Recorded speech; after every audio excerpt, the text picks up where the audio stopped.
Hello out there, and at long last I have for you this CRKT Amicus 5445. The modifications are finally done, and this long process seems to be coming to a close. And if you haven't seen any of my other posts or any videos where I talked about this knife, this has just been a long struggle for me modifying this knife. And it's been a fun one overall, to be honest, but it has not been easy. And it's just one of those things where I've had a lot of obstacles just come into play while I tried to modify this knife. And a lot of them were self-imposed just from mistakes on my part. And then a number of them were just things that I did not foresee happening that did. So I'm going to talk about all that stuff near the end of the video, but first I'm just going to hit what the actual results are, and then I'll get into some more details about the processes that did not work. All right, but first and foremost, what you see here are these Greek letters and the Greek colors, because this is a modification that I did for a viewer who lives in Greece. So I wanted to do a knife to give him some national pride, and the whole idea, the concept was to get a Greek flag in an acid etch on a knife. And obviously, that did not work out. So, you know, I had to come up with some other things and still get a very cool functional knife. And so this is what I came up with. And starting with the blade, you know, what you can see that I reverted to is just a really bright mirrored polish. All right, really reflective. You can see, you know, how just reflective that is. Obviously, we'll show fingerprints really easily, but that's not a huge deal. I mean, it just still came out pretty nice on that. And then looking at the handles here, you know, the frame, what I have is an acid etch, and this is the Greek motto. It means freedom or death. All right, and the way that I did this was I put stickers on the frame, nail polished around it, and removed the stickers, and then etched. And so that gave us this outside layer depth and also the depth of the letters themselves. And then I etched the whole thing again, and that gave the empty space here an acid etch as well. And then when you stonewash it, you know, you get this really nice, like multi-layer textured look. Worked out really well. I think it's pretty clean. I'm happy with it. The stonewash looks good. It's a pretty neat little effect, and the stickers worked really well. You know, I've been messing around with stencils, trying to get stencils to work with an acid etch, and it's just not easy if you don't have a soft stencil. You know, if you have a plastic one, it's just impossible. And so I've been trying to find all these different types of stickers to use instead, because this is something that I can definitely continue to progress with and do some different things with. And then looking on the other side, you see the city that the viewer lives in. All right, I did that the same way.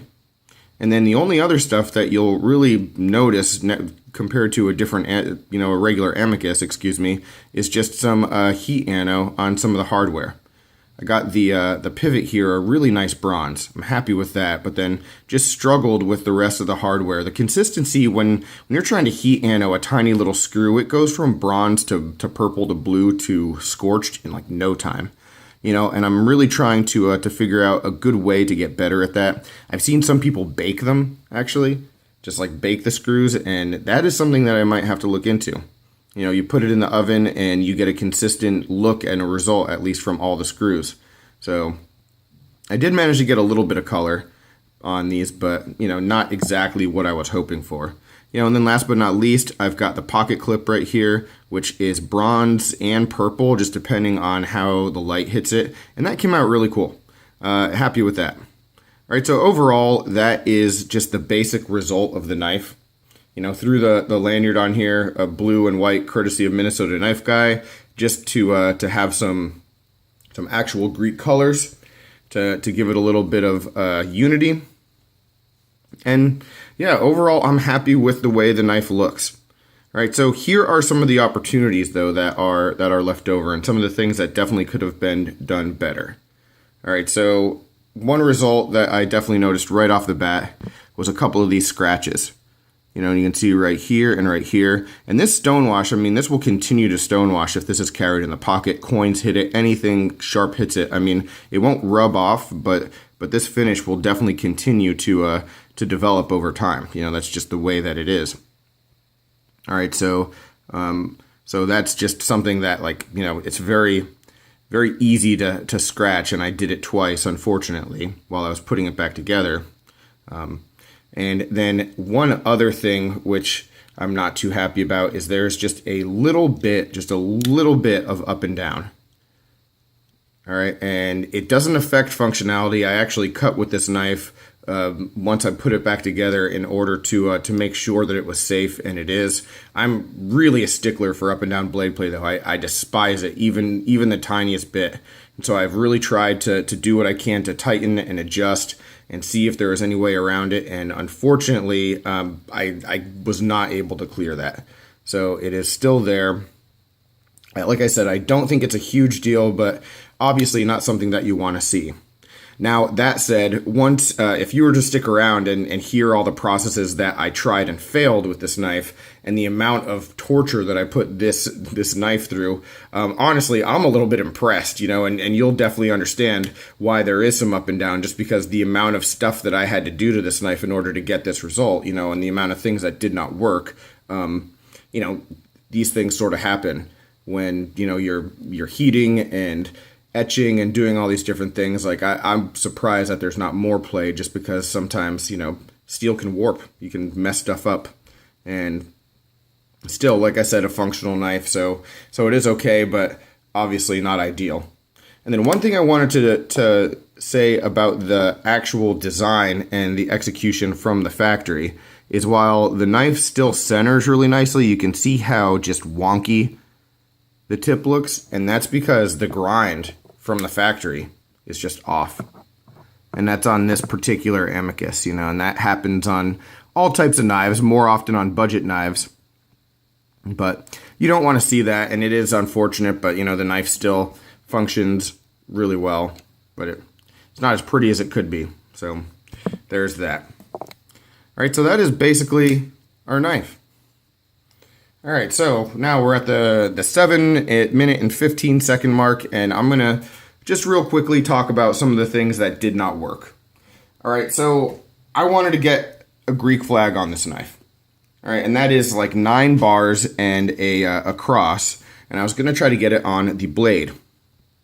And guys, it just didn't work. It just didn't work at all. I struggled with it. I was trying to get it to look clean and to get it like shaped appropriately on the blade so that you'd be able to see it either at an angle or across. And, you know, when we're talking about someone's national pride, I didn't want to do a flag that just didn't look good. You know, I didn't want to do something that was sloppy or messy. I wanted to give it the amount of respect that it deserves.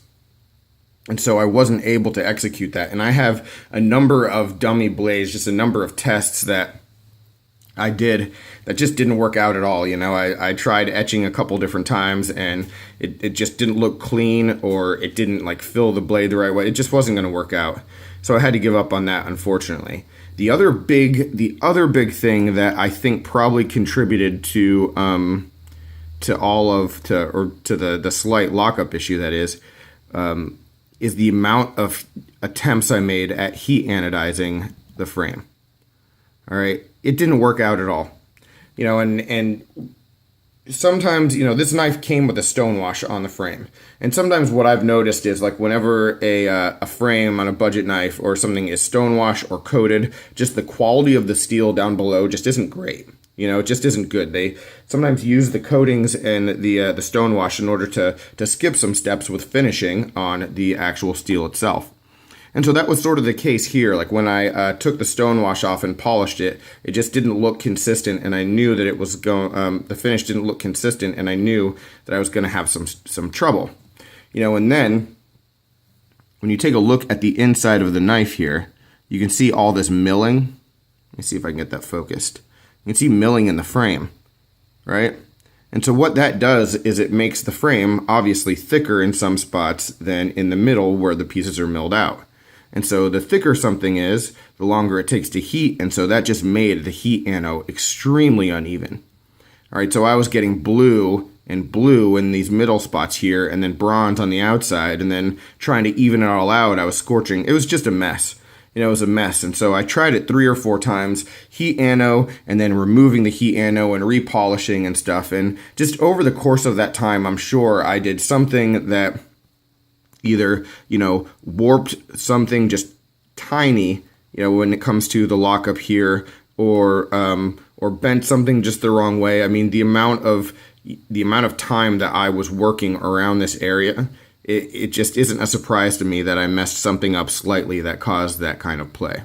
You know, so the heat ano was a complete fail. That didn't work. So I had to try again and again, and ended up going to the letters. The reason why this took me so long was because I couldn't find small enough letters in order to make this work. Funny thing.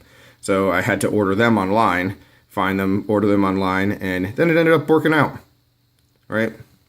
The last thing that I messed up, and this is again, like, planning is key. So if you're doing any kind of modifications, and I'm guessing if you're watching this late into the video, you are interested in doing modifications. If you're doing any kind of modifications, you really got to think stuff out, because the most frustrating thing is I thought I had all this great headway, and I had these this city name right here, and then I realized, awesome, the clip's going to cover that up. So I had to redo that whole thing again too, you know, so all that kind of stuff. The more you can plan, the more you can think about things, the better opportunity you'll have to have success, you know. And I've had some pretty good results with some knives in the past, but that by no means is an indicator that I am good at this. All right, I just want to be really clear. You know, I've had some good results, and I've been pretty fortunate and done some stuff right, but I've done a lot of stuff wrong, guys. So, you know, I'm still really learning and doing this more as a hobby than anything else. So the amount of pressure that I felt trying to actually do this for a specific person, it was high, you know, and I wanted to get this done right, and hopefully he is as happy with it as I am, despite, you know, like I said, this small amount of play. Hopefully that's not too big a deal to him. Like I said, the knife should be perfectly functional, so we should be good to go. But any questions, comments, complaints, any suggestions, guys? I make these videos because hopefully you're interested in them, but the modification stuff, I really want your feedback about it too. Try this, do that, don't do that. Are you aware of this kind of technique? You know, if you're willing to share that kind of information and you have it, please let me know. I'd love to hear from you in the comments down below. But that's all I have for you guys. More modification stuff on the way soon. Actually, if you want to bear with me for about 10 more seconds, I am pulling out another knife right now. This CRKT Amicus. No, this is the Amicus. This is the Pilar. All right, so this is going to be given away really soon, but I'll be doing a video about this one last time. All right, so thanks for watching, take care, and I will talk with you soon.